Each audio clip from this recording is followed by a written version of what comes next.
이 이야기는 병원에서 절대 꺼내지 않는 이야기입니다. 왜냐하면 그들은 이것으로 막대한 돈을 벌어왔기 때문입니다. 안녕하세요. 저는 올해 88살 탈모와 두피 질환을 평생 연구해 온 피부과 의사 박정우입니다. 살아오면서 수많은 환자들이 선생님 머리숱만 좀 더 있었으면 인생이 달라졌을 텐데요. 하고 한숨 짓는 걸 보았습니다. 솔직히 말씀드리죠. 대머리 누가 좋아하겠습니까? 머리숱이 많아지면 표정이 달라지고 인상이 젊어 보이죠. 남성은 더 당당해지고 여성은 훨씬 더 아름다워집니다. 그래서 오늘은 제가 60년 동안 환자를 지켜보며 깨달은 탈모, 샴푸의 진실과 노년기 머리숱을 지키는 비밀을 말씀드리려 합니다. 그리고 여러분 시작하기 전에 하나만 묻겠습니다. 머리숱 많아지고 싶으신 분 손 한번 들어보세요. 잘생겨지고 싶으신가요? 예뻐지고 싶으신가요? 그렇다면 이 영상 끝까지 함께해 주시고요. 여러분의 작은 구독과 좋아요는 머리숱이 다시 자라는 기운처럼 저에게 큰 힘이 됩니다. 여러분 아침마다 커피부터 찾으시는 분 계시죠? 특히 공복에 진한 아메리카노를 드시는 분들 많습니다. 그런데 이 습관이 머리숱을 빠르게 줄이는 가장 무서운 원인 중 하나라는 사실 아셨나요?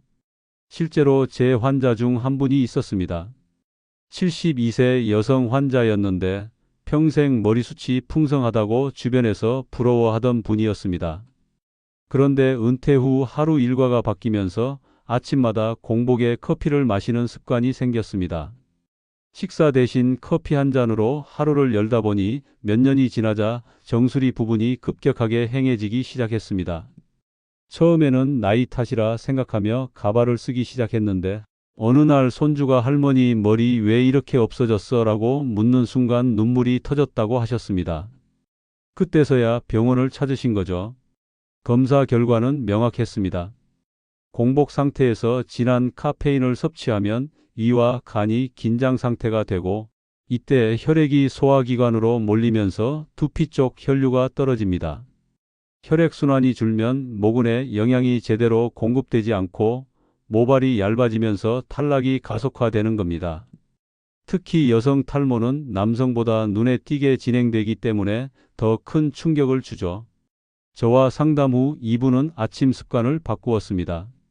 공복 커피 대신 따뜻한 물 한 잔으로 시작하고 식사 후에 가볍게 커피를 마셨습니다. 거기에 하루 10분 두피 마사지와 약산성 샴푸 사용을 더했죠. 6개월이 지나자 놀라운 변화가 나타났습니다. 정수리 쪽에 새로운 솜털이 자라기 시작했고 무엇보다 환자분의 표정이 밝아졌습니다. 머리숱이 다시 돌아온 것도 기뻤지만 가족 앞에서 더 이상 숨지 않아도 된다는 게 가장 큰 행복이라고 하셨습니다. 이 사례에서 알 수 있는 건 단순합니다. 탈모의 원인은 유전만이 아니라 우리가 매일 반복하는 사소한 습관 하나에도 크게 좌우된다는 겁니다. 많은 분들이 탈모 샴푸만 찾지만 사실 두피 건강을 지키려면 먼저 생활 습관부터 바꾸는 게 훨씬 빠른 길입니다. 탈모가 단순히 머리카락만의 문제가 아니라는 걸 보여주는 환자가 있었습니다. 그분은 올해 76살 남성, 은퇴 후 지역 모임에서 사람들을 자주 만나며 활동하시던 분이었죠. 평소엔 밝고 유머도 많았는데 어느 날 심각한 표정으로 제 진료실을 찾아오셨습니다. 사연은 이랬습니다. 친구들과 오랜만에 모임 사진을 찍었는데 단체 사진을 본 순간 가슴이 철렁 내려앉았다고 했습니다. 아니, 내 머리만 번들거려서 조명처럼 빛나더라고요. 사람들이 다 웃더군요. 그날 이후로 모임에 나가지 않았다고 하셨습니다. 누군가 무심코 던진 한마디, 형님 머리 왜 이렇게 반짝여요? 그 말이 인생에서 지워지지 않는 상처가 된 겁니다.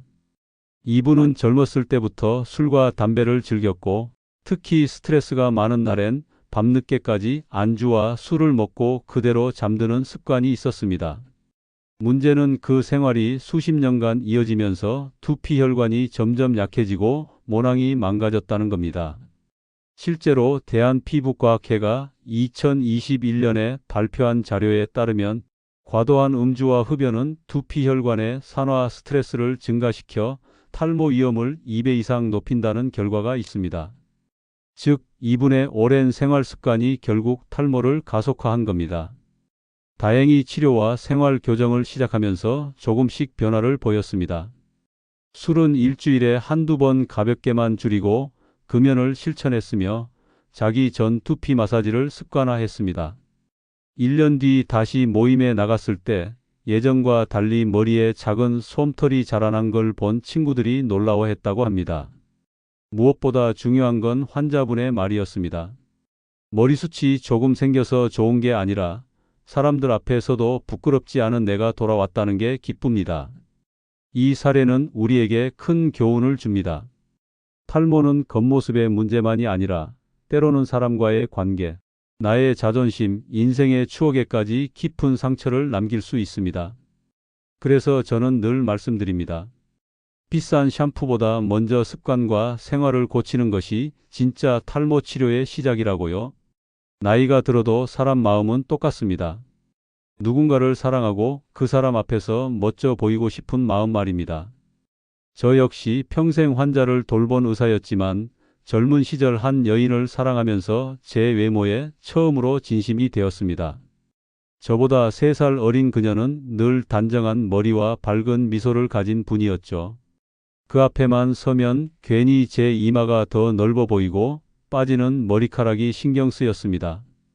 내가 이렇게 늙어 보이면 안 되는데 하는 생각이 밤마다 들었습니다. 그래서 저는 그때부터 본격적으로 두피 관리에 몰두했습니다. 단순히 잘 보이기 위해서 시작했지만 그 과정에서 깨달은 것이 있습니다. 머리숱을 지키는 건 단순한 외모의 문제가 아니라 나 자신을 존중하는 태도였다는 겁니다.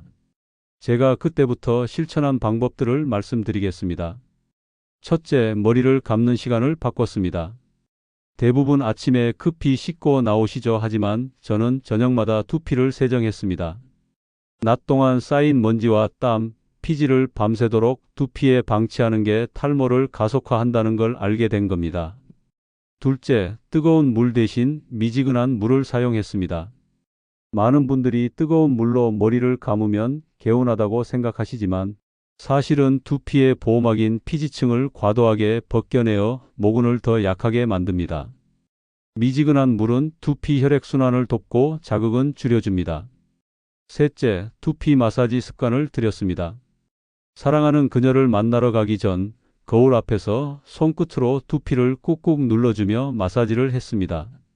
이 단순한 습관이 머리카락의 뿌리에 혈액을 공급하고 제 자신감을 되찾게 해주었죠. 놀랍게도 6개월이 지나자 머리숱뿐만 아니라 제 인상 전체가 변했습니다. 사람들이 요즘 무슨 좋은 일 있으세요? 얼굴이 환해졌네요. 라고 묻기 시작했습니다. 사실 좋은 일이 있었죠. 사랑하는 사람에게 당당히 다가갈 수 있는 용기가 생겼으니까요. 이 경험을 통해 저는 확신하게 되었습니다. 탈모 관리의 본질은 단순히 머리카락을 지키는 게 아니라 자존심과 사랑을 지키는 과정이라는 것을요. 여러분도 오늘 저녁부터 단 5분만 투자해 보시길 바랍니다. 그 5분이 여러분의 머리숱뿐 아니라 삶의 표정까지 바꿀 수 있습니다. 여러분 탈모 때문에 민망했던 순간 있으시죠? 그런데 어떤 분은 그 민망함이 아니라 모욕처럼 가슴을 찌르는 상처를 겪었습니다. 제 환자 한 분은 68살 남성이었는데 평생 열심히 사업을 하다가 은퇴한 뒤 동네 모임에 자주 나가셨습니다. 어느 날 모임에서 이런 일이 있었습니다. 친구 한 명이 술자리에서 농담처럼 말했습니다. 야, 너 머리 왜 이렇게 비었냐? 마누라가 스트레스 줘서 다 빠진 거 아냐? 순간 주변이 웃음바다가 됐지만 본인 얼굴은 굳어버렸습니다. 집에 돌아와 아내 얼굴을 못 보고 방에만 틀어박혀 있었다고 합니다. 그 뒤로 그는 인터넷을 뒤지며 별의별 민간요법을 다 시도했습니다. 마늘을 으깨서 두피에 바르고 소금물로 머리를 감고 심지어 매일 밤 고춧가루를 섞은 기름을 발랐습니다. 이렇게라도 해야 다시 나아질 것 같았다는 절박한 심정이었죠. 하지만 결과는 참혹했습니다.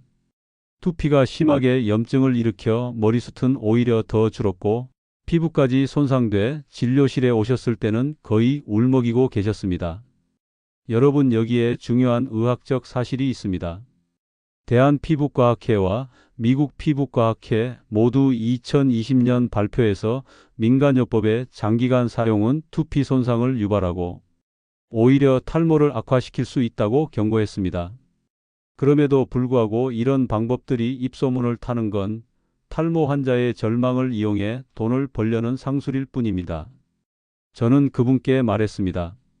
머리카락은 다시 자라나기도 하지만 당신의 자존심은 한번 무너지면 회복하기 더 어렵습니다. 치료를 시작하고 약산성 샴푸와 생활습관 교정, 두피 주사 치료를 병행하면서 다행히 조금씩 회복됐습니다. 무엇보다 아내가 옆에서 손을 잡고 당신은 머리가 아니라 마음이 소중해요 라고 말해준 것이 가장 큰 힘이 되었다고 하셨습니다. 이 사례에서 알 수 있는 건 단순합니다.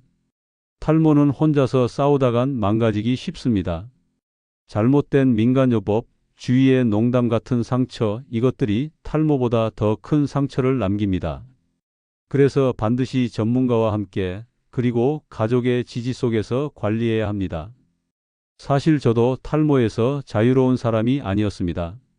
젊은 시절 저는 환자들을 치료하면서도 제 머리 앞쪽이 점점 비어가는 걸 느꼈습니다. 거울 앞에서 넥타이를 멜 때마다 이마가 넓어 보이는 게 싫어서 일부러 조명을 끄고 준비하곤 했습니다. 그런데 제 인생에서 가장 충격적인 순간은 결혼식 날이었습니다. 결혼식장에서 하객들이 사진을 찍는데 나중에 앨범을 펼쳐본 순간 제 가슴이 무너져 내렸습니다. 신랑보다 신부 아버지가 더 젊어 보인다는 말을 누군가 했다고 전해 들었을 때 제 평생의 자존심이 송두리째 흔들렸습니다. 그날 밤 저는 잠을 이루지 못했습니다. 내가 평생 환자 머리는 지켜주면서 정작 내 머리는 왜 이렇게 됐을까 자책만 했습니다. 그때부터 저는 광적으로 머리카락을 붙잡으려 했습니다. 고가의 샴푸, 비밀리에 들여온 약, 심지어 해외에서 유행한다는 특이한 치료법까지. 하지만 돌아온 건 핏더미와 더 깊어진 상처뿐이었습니다. 그러다 어느 날 제 어린 딸이 제 머리를 만지며 이렇게 말했습니다. 아빠 머리 없어서 좋아요, 따뜻해서요. 그 순간 눈물이 왈칵 쏟아졌습니다. 머리카락이 제 인생 전부가 아니구나. 하지만 적어도 환자들에게는 제가 넘어온 길을 솔직히 보여줘야겠구나 결심했습니다. 그래서 오늘 이렇게 여러분 앞에 서 있는 겁니다. 머리카락은 다시 날 수도 있고 영영 돌아오지 않을 수도 있습니다. 하지만 중요한 건 탈모를 대하는 우리의 태도입니다. 나는 머리카락 없는 내 모습까지 사랑할 수 있을까? 아니면 끝까지 붙잡고 싸울 것인가? 저는 아직도 답을 찾고 있습니다. 여러분은 어떠신가요? 제가 평생 환자를 돌본 의사지만 사실 제 인생도 탈모 때문에 망가졌던 순간이 많았습니다. 젊은 시절 저는 탈모를 숨기려고 안간힘을 썼습니다. 강의할 때 일부러 어두운 조명 밑에 서고 단체 사진은 뒤에만 서고 바람 불면 모자를 눌렀었습니다. 그런데 진짜 개막장은 제 첫 해외 학회 발표 날 벌어졌습니다.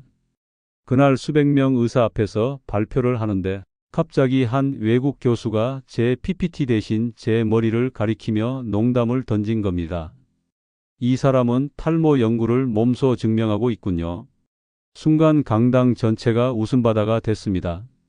저는 얼굴이 붉어지고 머리카락보다 제 심장이 더 다 빠져버리는 기분이었습니다. 그날 이후 저는 한동안 환자 앞에서도 고개를 제대로 들지 못했습니다. 그러다 더 충격적인 건 집에 돌아와 아내에게 털어놓았을 때였습니다. 아내가 말했습니다. 여보, 난 머리숱 없는 당신이 더 멋있어 보이는데 왜 그렇게 괴로워해요? 저는 그 순간 울음을 터뜨렸습니다. 머리카락은 없어졌지만 제 인생을 붙잡아주는 건 결국 사람의 사랑과 믿음이었구나 깨달은 거죠. 하지만 아직도 저는 탈모 환자들에게 이렇게 묻습니다. 머리카락을 지킬 거냐 아니면 마음을 지킬 거냐? 정답은 없습니다. 누군가는 끝까지 싸우고 싶을 것이고 누군가는 있는 그대로 받아들이고 싶을 겁니다. 여러분은 어떻게 생각하시나요? 여러분 오늘 제 이야기를 들으셨으니 이제 솔직하게 답해 보시죠. 1번 나는 탈모인이다. 2번 나는 탈모인이 아니다. 여러분은 어느 쪽입니까? 댓글에 남겨주시면 제가 직접 읽고 정성껏 답을 드리겠습니다. 그리고 머리카락이 있든 없든 저는 끝까지 여러분의 건강한 노후를 응원하겠습니다.